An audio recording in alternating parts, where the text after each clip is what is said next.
أهلا بيكم في قناة اكتشف مصر. هتكلم النهاردة عن قصة البحار المصري، أو ما يسمى قصة البحار الغريق.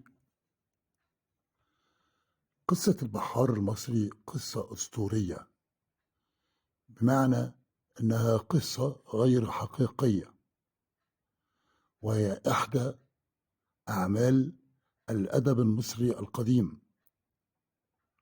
وقد وجدنا هذه القصة الأسطورية مكتوبة باللغة المصرية القديمة على ورقة بردي، وتعود هذه القصة لعصر الدولة الوسطى، وتم كتابتها تقريبا من حوالي 4000 سنة. هذه القصة ترجع إلى عصر الدولة الوسطى الفرعونية، وهي محفوظة في المتحف الإمبراطوري في سان بطرسبرغ في روسيا، وتحكي القصة المعروفة باسم قصة البحار المصري أو قصة الملاح التايه، عن بحار كان مسافر مع عدد من البحارة المصريين على ظهر سفينة كبيرة. وكان البحارة المصريين من أشجع الرجال، وكانوا هؤلاء البحارة يريدون الذهاب إلى المناجم، يعني هم هدفهم بأن هم راكبين السفينة ديت الكبيرة ورايحين للمناجم. وأثناء الإبحار تعرضت السفينة إلى عاصفة قوية. هذه العاصفة أدت إلى إغراق السفينة، ولم ينجو من العاصفة سوى البحار التايه، لأن البحار اللي ربنا نجاه تشبث بلوح من الخشب، وألقت به الأمواج على شاطئ جزيرة. البحار لقى نفسه على الجزيرة، ولقى كمان أكل وشرب وأشجار فاكهة. هذا البحار أكل وشرب وكان عايز يستريح، ولكن فجأة اتهزت الجزيرة، وخاف البحار وحس كأن في زلزال شديد بيهز الجزيرة بشدة. وأثناء ذلك ظهر له ثعبان كبير. التعبان ده ليه رأس إنسان، وتكلم الثعبان مع البحار التايه وسأله: إيه اللي جابك هنا؟ ولكن البحار كان مرعوب من الخوف وما قدرش يرد على السؤال.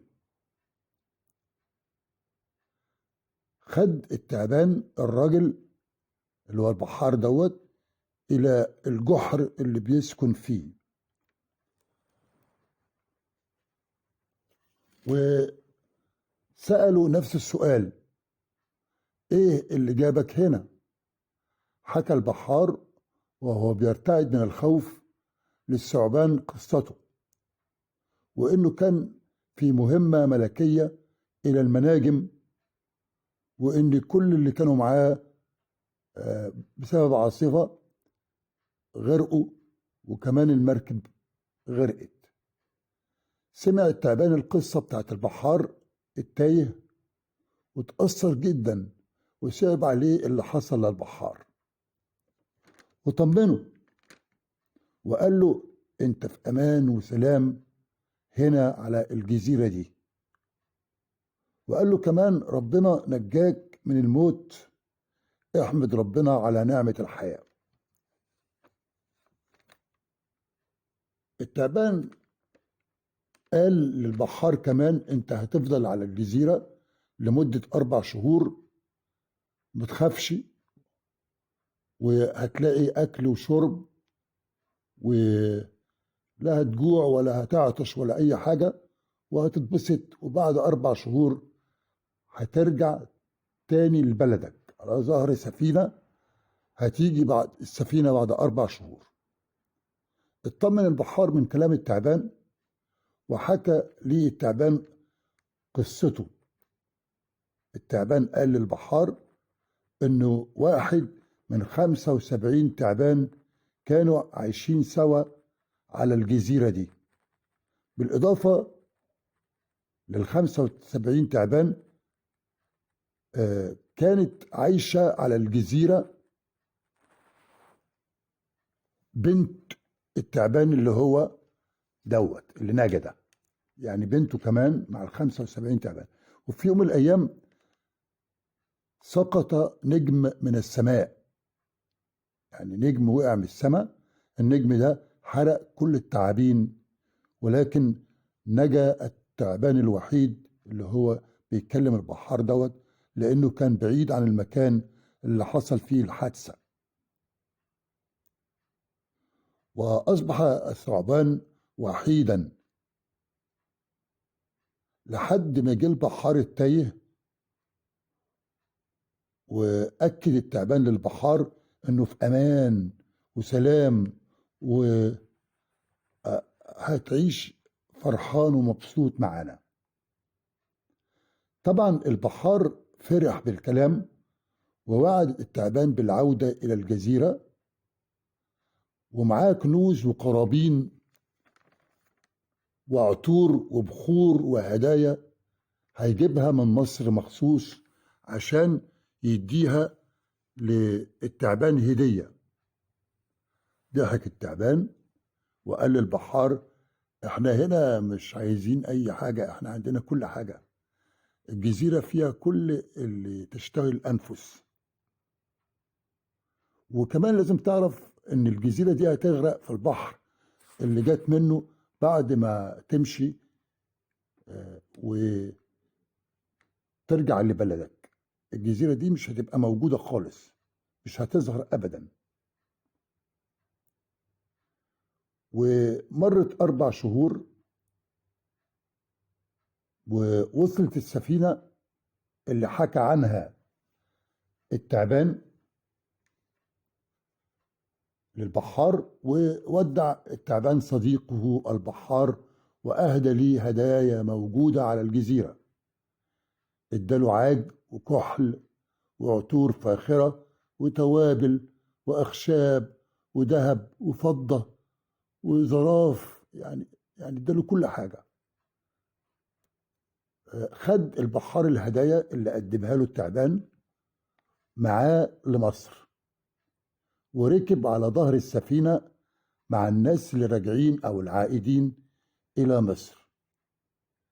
واستمرت الرحلة للعودة 2 شهر.